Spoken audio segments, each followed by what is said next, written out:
Hi everyone. आइए आज हम लोग प्रोजेक्टाइल मोशन का एक और इंटरेस्टिंग प्रॉब्लम को डिस्कस करते हैं। The problem is two particles move in a uniform gravitational field with an acceleration g.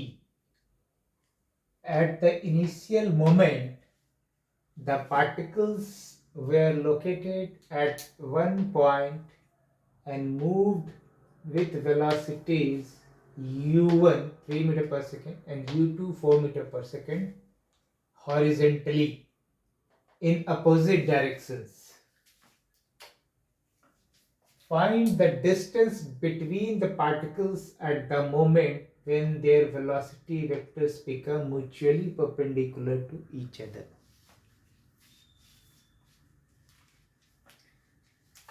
यहाँ पे दो पार्टिकल है 1 एंड 2। हमने अपना एक्सिस चुन लिया y direction upward, x direction horizontal in this way. Two particles यहाँ पे है। एज पर क्वेश्चन यहाँ पे दोनों पार्टिकल अपोजिट डायरेक्शन में, एक इस तरफ एक इस तरफ, एक u2 से जा रहा है और एक u1 से हॉरिजॉन्टल डायरेक्शन में, इस डायरेक्शन में उसकी वेलोसिटी है। ठीक है, तो पूछ रहा है क्वेश्चन में कि जब ये दोनों पार्टिकल किसी ऐसे पॉइंट पे पहुंच जाए जहां पे उसका दोनों वेलोसिटी वेक्टर एक दूसरे के परपेंडिकुलर हो जाए।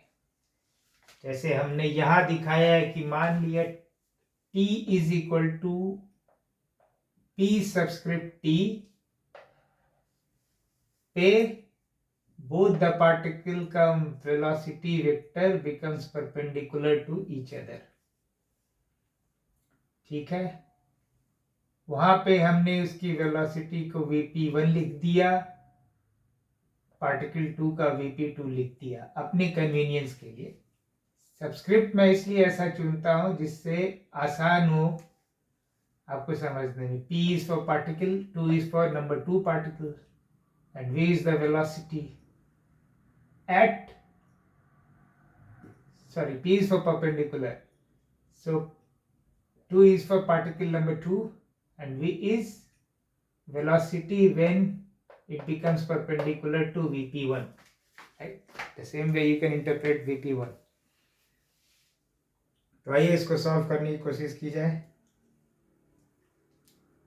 तो हमने मान लिया टीपी टाइम पे vp1 becomes perpendicular to vp2। Okay, तो ये टीपी टाइम अगर मुझे मिल जाए तब मुझे इन दोनों के बीच का डिस्टेंस निकालना, क्योंकि क्वेश्चन में डिस्टेंस पूछ रहा है। जब वेलोसिटी वेक्टर एक दूसरे के परपेंडिकुलर हो जाएगा तब डिस्टेंस इन दोनों के बीच में क्या होगी, ये डिस्टेंस हो जाएगी, है ना।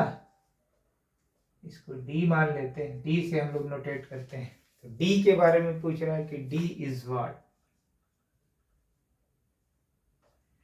तो आइए इसे हम लोग सॉल्व करने की कोशिश करते हैं।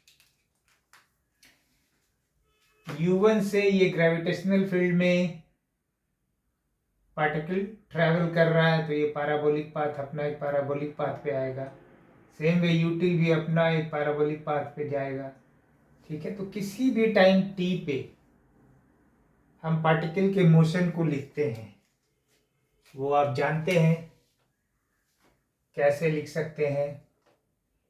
किसी भी टाइम t पे इन द वेक्टर फॉर्म अगर हम लिखते हैं तो उस समय हम मान लेते हैं कि उसकी पार्टिकल 1 की वेलोसिटी v1 थी। ठीक है,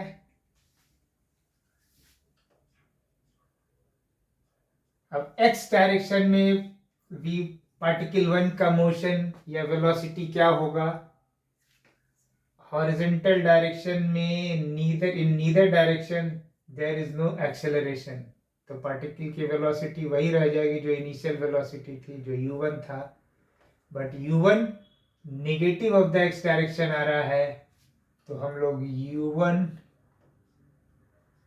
माइनस आई यूनिट वेक्टर कर देंगे, ठीक है ना, एक्स डायरेक्शन में यूनिट वेक्टर आई है।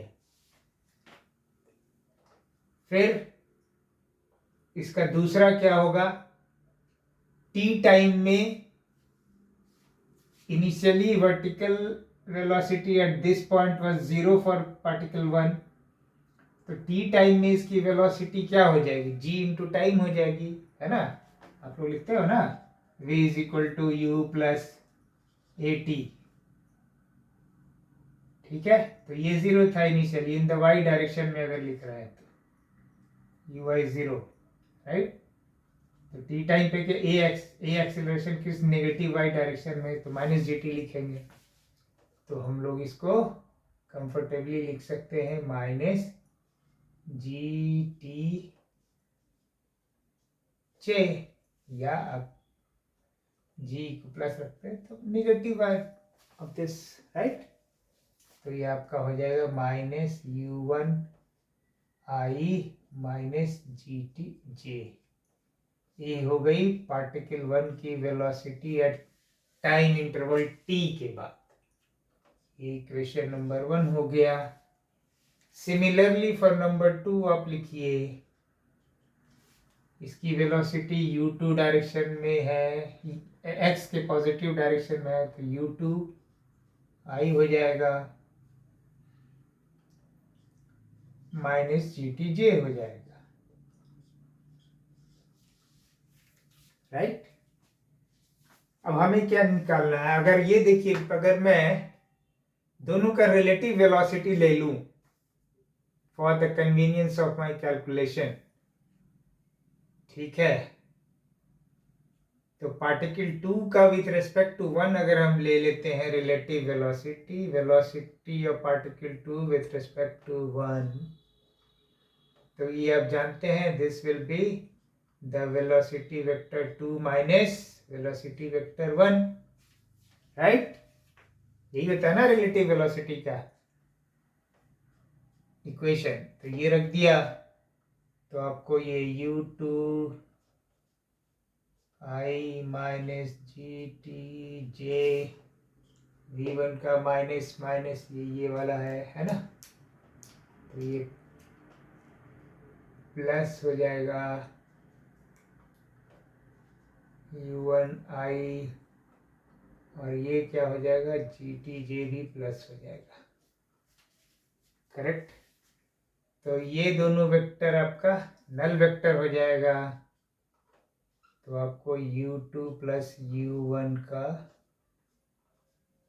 ये आपको मिल गई relative velocity of 2 with respect to 1।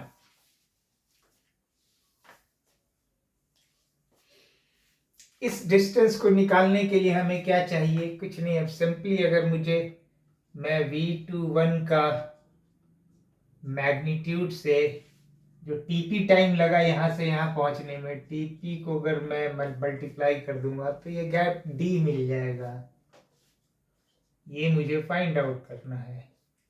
तो हमारा इंटेंशन क्या होना चाहिए, टीपी निकालने का, बट क्वेश्चन में एक इंफॉर्मेशन क्या दी हुई है कि टीपी टाइम में दोनों एक दूसरे पे परपेंडिकुलर हो जाता है, तो हम इसको यूज करते हैं, इसके डॉट प्रोडक्ट को v2 डॉट v1, ये क्या होता है, v2 का मैग्नीट्यूड v1 का मैग्नीट्यूड cos 90 आप जानते हैं 0 होता है, तो ये आपको 0 मिल गया।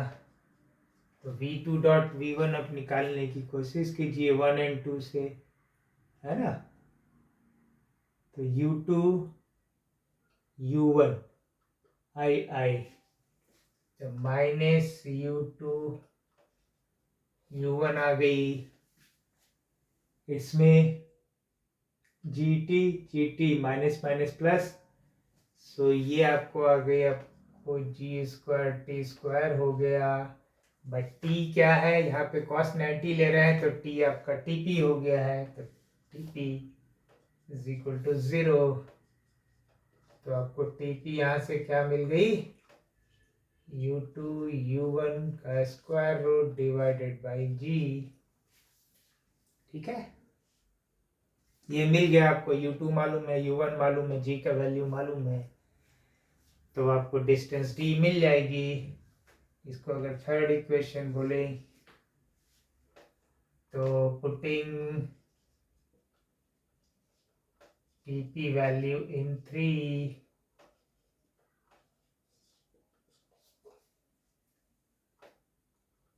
तो आपको मिल गई d is equal to v21 का मैग्नीट्यूड इंटू टीपी। तो v21 आपको मालूम है, इसका मैग्नीट्यूड है u2 प्लस u1 है, तो u2 प्लस u1 है इंटू टीपी क्या है, root u2 u1 by g। तो यहाँ से आपको d का आंसर मिल जाएगा। आप जस्ट सारा वैल्यू लिखिए और कैलकुलेट कर लीजिए।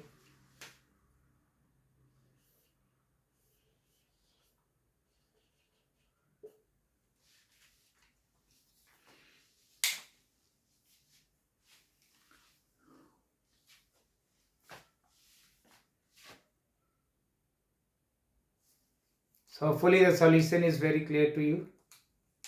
In case of any doubt at any place in understanding, please write in the comment box with your doubt so that I can clarify. Thank you.